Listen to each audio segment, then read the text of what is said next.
ప్రేరేపణ దయచేసిన దేవుడు ఈ రోజు నీకు సూచిస్తున్నాడు, నీకు చెప్తున్నాడు, నీకు ప్రేరేపణను ఇస్తున్నాడు. ఏమని ఇస్తున్నాడో చూడండి. నా గుడారమును త్వరగా, నా గుడారమును, ఏ గుడారం అండి?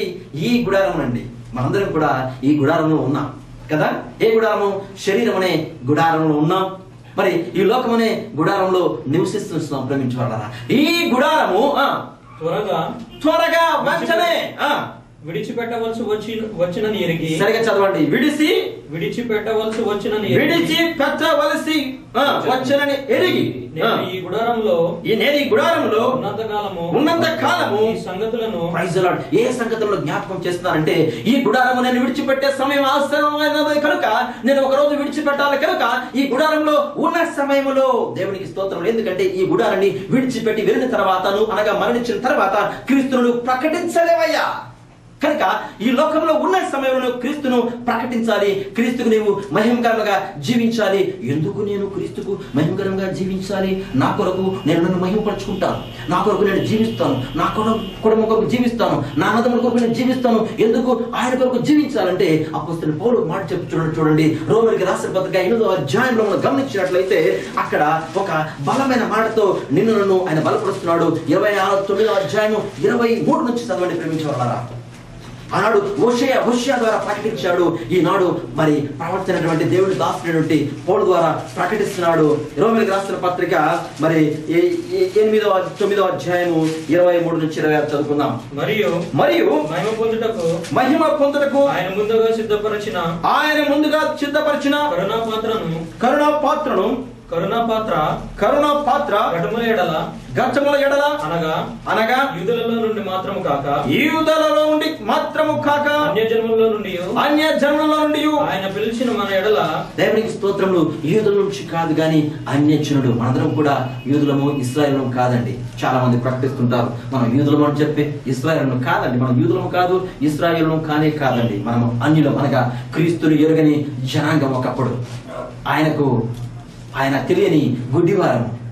అయితే ప్రభు నిన్ను నన్ను పిలుచుకున్నాడు. ఎందుకంటే కింద మనం గమనించినట్లయితే చదువుబేట, తన మహిమైశ్వర్యము కనపరచవలననియున్న నేమి ఆ ప్రకారముగా ప్రజలు కాని వారికి నా ప్రజలు కాని వారిని నా ప్రజలనియు. మీరు నేను ఆయన ప్రజలము కాదు. మనందరం కూడా వెలివేయబడ్డాం. మనందరం కూడా దాసుల గృహము అనగా ఆనాడు చెప్పాడు, మీరు దాసుల గృహములో ఉన్నాడు. వారు దాసులు కాదండి ఐగుప్త దేశంలో, కానీ ఇశ్రాయేలు దాసుల గృహము అనగా ఐగుప్త దేశం అనగా మీకు చాలాసార్లు చెప్పాను, అది పాపమునకు అనగా ఈ లోకంలో పాపమునకు దాసులుగా ఉన్న మన యొక్క జీవితాలను మనము ప్రియుడు కాక ఇష్టడు కాక అసహించుకునే జీవితంతో ఎత్తు తన కామందును ఎరుగుతుంది, కానీ గాడిద తన యొక్క సొంత దొడ్డి తెలుసుకున్నాను. కానీ అయ్యో వీరు మూర్ఖ జనము అని చెప్పి మనందరం కూడా మూర్ఖము జనముగా జీవిస్తున్న సమయంలో మనందరికి కూడా ఆయన ఎలా పిలుచుకున్నాడో కింద చదువునా. నా ప్రజలు కాని వారికి నా ప్రజలనియు ప్రియురాలు కాని దానికి. ప్రియులారా, నీవు ప్రేమిస్తున్న అమ్మాయి మాత్రమే నువ్వు చెప్తావు నా ప్రియురాలని. వేరే వారికి చెప్తావా? నీవు ప్రేమిస్తున్న వ్యక్తితో చెప్తావు నా ప్రియుడు అని చెప్పేసి, లేదా నీవు ప్రేమిస్తున్న బిడ్డలతో చెప్తావు నా బిడ్డలని. నీవు ప్రేమిస్తున్న భర్తతో చెప్తావు నా భర్త అని చెప్పి, నీవు ప్రేమిస్తున్న భార్యతో చెప్తావు నా భర్త నా ప్రియురాలని చెప్పేసి వేరే వారికి నువ్వు చెప్పు. కానీ మనందరికీ తండ్రి అయిన దేవుడు, ఆత్మ సంబంధంగా మనందరికీ భర్త అయిన దేవుడు, అధికారం గల శక్తివంతుడైన దేవుడు, జీవమునకు నియమకర్తైన ఆ యొక్క దేవాది దేవుడు ఏమని పిలుచుకున్నాడంటే ప్రియురాలు అనగా ఇష్టము లేని దానిని. దేవునికి స్తోత్రం. ప్రేమించు వాళ్ళ ఈ రోజుల్లో ఇష్టం లేని వారిని ఇష్టంగా చేసుకున్నట చాలా కష్టం అండి. వారు ఎవరైనా సరే, అన్నదమ్ములు కావచ్చు, అక్కచెల్లెలు కావచ్చు, భార్య కావచ్చు, భర్త కావచ్చు. ఒకవేళ ఇష్టం లేకపోతే, ఒకవేళ కట్టుకున్నాను జీవితాంతం ఇష్టం లేకుండా జీవిస్తారు, కానీ మరి ఇష్టం కలిగి జీవించరండి.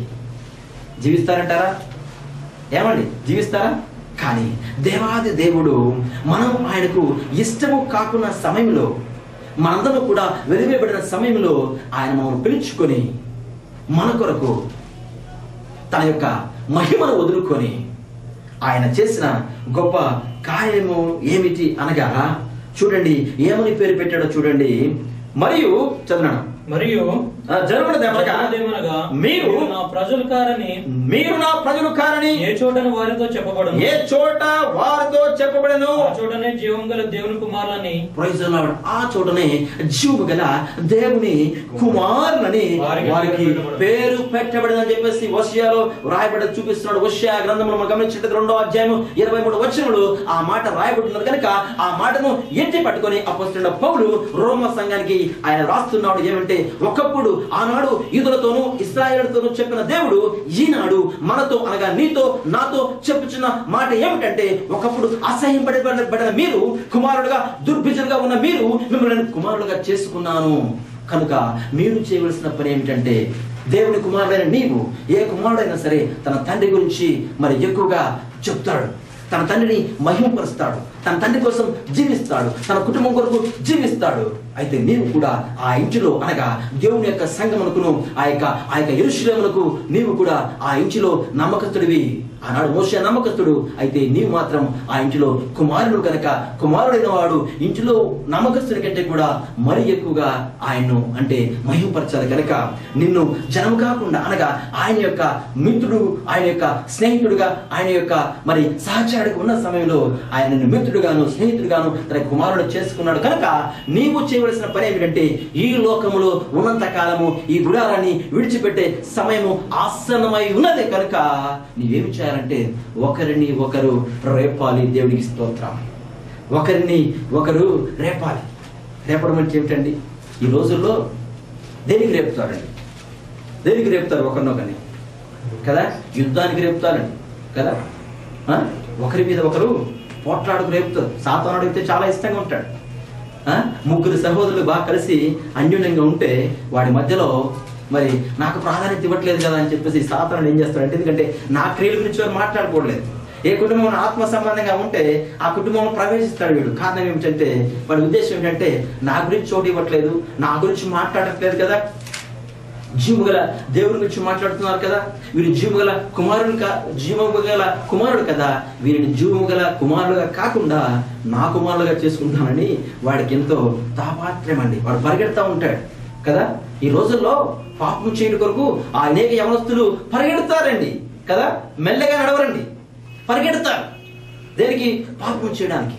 కానీ దేవునికి ఇష్టడుగా జీవించడం కొరకు పరిగెట్టరండి. దేవుని సన్నిధన్న దేవుని యొక్క మరి ఆశీర్వాదాలు పొందుకుంటే వారికి ఇష్టం ఉండదు. ఎందుకంటే మేము ఆల్రెడీ ఆశీర్వాదం పడ్డాములే అన్న ఉద్దేశం వారు కలిగి ఉంటారు ప్రేమిటి వాళ్ళ. కానీ పేతురు ఆ స్థితిలో లేడండి. ఎందుకంటే తాను సూచించిన విధంగా దేవుడు ఏమి సూచించాడు ఆ యొక్క పేతురుకు అంటే ఈ యొక్క పేతురు ఎట్టి మరణము పొందనై ఉన్నాడో దేవునికి స్తోత్రం. ప్రేమించి వాళ్ళ పేతురు పడ్డ శ్రమ నీవు నేను పడట్లేదు, కానీ పేతురు ఎటువంటి శ్రమ పొందబోచున్నాడో ఆనాడే యేసుక్రీస్తు ప్రభు పేతురుకు సూచించాడు. ఓ పేతురు, నీకు జరగబో సంగతులు నేను నీకు సూచిస్తున్నాను కనుక ఆ యొక్క స్థితి నీకు రాకముందుకే నువ్వు ఏం చేయాలంటే పరిశుద్ధాత్మ పూర్ణుడిపై నీవు ఒకరికి రేపాలి. రేపి నా నామాన్ని మహింపరిచే వాడిగాను ఈ లోకంలో అందరూ యేసుక్రీస్తు నామములో ప్రతి మోకాలు వంగాలని వాక్యం సెలవిస్తుంది. కనుక వారిని అట్రీతిగా తయారు చేసే వ్యక్తిగా నేను తయారు చేస్తాను.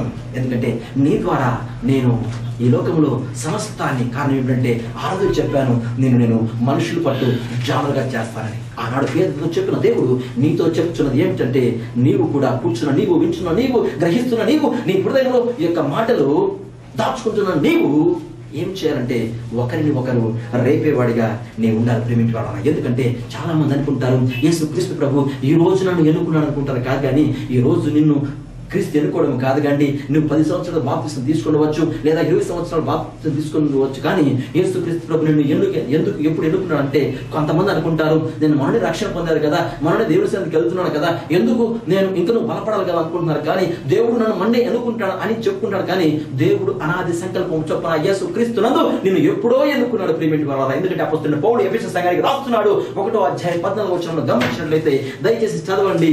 ఎఫెసీయులకు రాసిన పత్రిక 1వ అధ్యాయము 14వ వచనంలో గమనించినట్లయితే ఒక మాట అక్కడ అక్కడ రాయబడి ఉంది. ఏమని రాయబడి ఉందో చూడండి ప్రేమించారా. పరిశుద్ధాత్మ దేవుడు ఆనాడు సంఘాలతో మాట్లాడిన దేవుడు ఈ రోజు మీతో మాట్లాడుతున్నాడు. కూర్చున్న వారితో మీరు మాట్లాడుతున్నారు. ఎందుకంటే వినగల చెవులు గలవాడు వాటిని గ్రహిస్తాడు.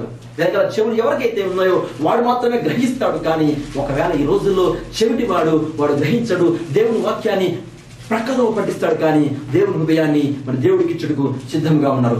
కూర్చున్న వారు చూస్తున్న వారు మీరు అట్టివారు కాదు ప్రేమించువారరా. చూడండి ఎఫెసీ రాసిన పత్రిక 1వ అధ్యాయం 4వ వచనం గమనించినట్లయితే ఎట్లనగా తన ప్రియనియందు తాను ఉచితముగా మనకు అనుగ్రహించిన తన మహా కృపా మహిమకు కీర్తి కలుగునట్లు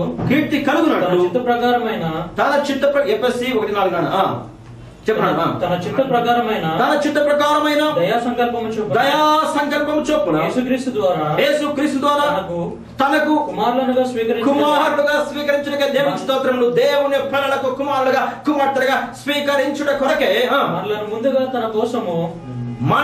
ముందుగా ఎవరి కోసం అండి? నీ కొరకు కాదండి నేను ఏర్పరచుకున్నది. నీ కుటుంబం కొరకు మాత్రమే కాదండి నేను ఏర్పరచుకున్నది. మనలను ముందుగా తన కుమారుడుగా తన కోసం నిర్ణయించుకున్నాడు.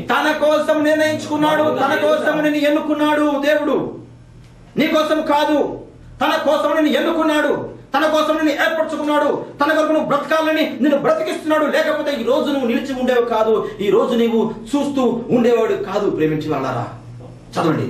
మనము తన ఎదుట పరిశుద్ధులమును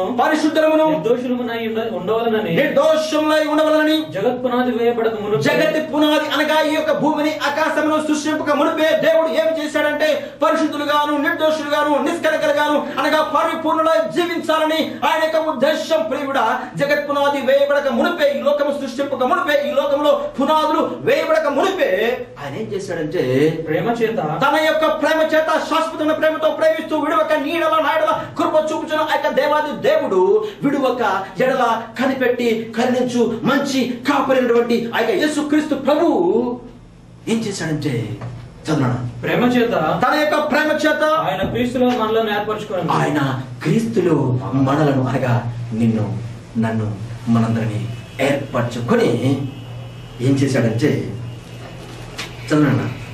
దేవుని కృపా మహదైశ్వర్యం తన దేవుని కృపా మహాదైశ్వర్యం బట్టి ఆ ప్రియనియందు ఆయన రక్తమున మనకు విమోచనం అనగా మన అపరాధములకు క్షమాపణ మనకు అనగా నీకు నాకు కలిగి ఉన్నది. అయితే క్షమింపబడిన నీవు, దేవుని కుమారుడైన నీవు, దేవుని యొక్క పోలికతో నిర్మించుకున్న నీవు, తన యొక్క స్వరక్తంతో కొన్న నీవు, తన యవన రక్తాన్ని చిందించి నీ యొక్క ప్రతి పాపమును నీకున్నటువంటి ప్రతి యొక్క డాగును కడిగినటువంటి ఆ యొక్క నిష్కలంకమైన రక్తము ద్వారా కడగబడిన నీవు ఏ స్థితిలో ఉన్నావు నా ప్రియుడా, నీవు జ్ఞాపకం చేసుకో.